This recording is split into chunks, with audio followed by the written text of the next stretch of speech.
Hello everyone, welcome to my cooking blog. साथीहरू, आज चाहिँ मैले मेरो मनको एउटा सानो कुरा सेयर गर्न गइरहेको छु। मेरो चाहिँ साथीहरू सानो बाबु छ है। मैले चाहिँ आफूले जसरी पनि टाइम म्यानेज गरेर आफ्नो कुकिङ भिडियोहरू भयो, साथीहरू ब्लगहरू भयो, मैले बनाउँछु है।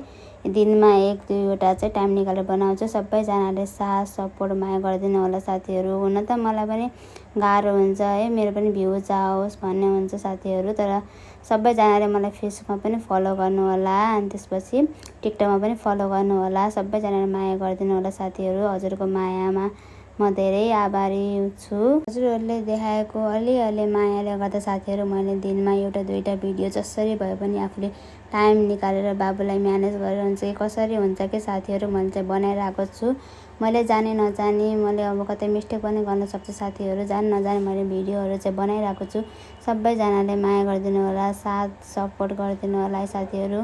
भिडियो बनाउन हेर्दा त कति सजिलो छ जस्तो लाग्छ साथीहरू। अब त्यसमा चाहिँ हाम्रो हल्काभित्र मिहिनेत त जेमा पनि त मिहिनेत हाम्रो लुकेको हुन्छ नि त। एडिट गर्नु पऱ्यो, भोइसहरू गर्नु पऱ्यो, अब कति लामो लामो भिडियो भएको हुन्छ, त्यसलाई काट्नु पऱ्यो है साथीहरू। जे काममा पनि केही सजिलो छैन साथीहरू है। सबैजनाले मलाई फेसबुकमा फलो गरिदिनु होला। मलाई चाहिँ 10,000 पुऱ्याउनु चाहिँ जसरी भए पनि साथीहरू मोनेटाइज गर्नको लागि। बरु हजुरहरू पनि भिडियो बनाउनु, अब के काम गर्नुहुन्छ, आफ्नो बेबीहरूसँग हुन्छ कि जसरी भए पनि टाइम निकालेर आफूले पनि बनाउनु, एकअर्कालाई सपोर्ट गर्दै हामी अगाडि बढ्नुपर्छ साथीहरू। यति भन्दै मैले चाहिँ आज हिजो बनाएको है साथीहरू, हिजोको मैले आज हाल्छु। मैले के बनाएँ हेर्नुभयो होला। कस्तो लाग्यो मेरो रेसिपीहरू, कस्तो लाग्छ मेरो कुकिङ ब्लगहरू हजुरलाई धेरै मनपर्छ भने म अझै धेरै ल्याउने कोसिस गर्छु। र मेरो मिनी ब्लग चाहिँ डेली आएको नै छ साथीहरू। यही भन्न चाहेँ, थ्याङ्क यू फर सपोर्टिङ साथीहरू। यस्तै गरी माया गरिदिनु होला सधैँ।